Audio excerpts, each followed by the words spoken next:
County, Illinois, until 3 p.m. At 2:20 p.m., a severe thunderstorm was located over Karnak, or 10 miles southwest of Vienna, moving east at 30 miles per hour.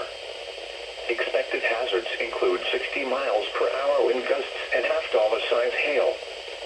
This is a radar-indicated threat. The following impacts are expected. Hail damage to vehicles is expected. Expect wind damage to roofs, siding, and trees. Locations impacted include Vienna, New Columbia, Cypress, Belknap, and Simpson.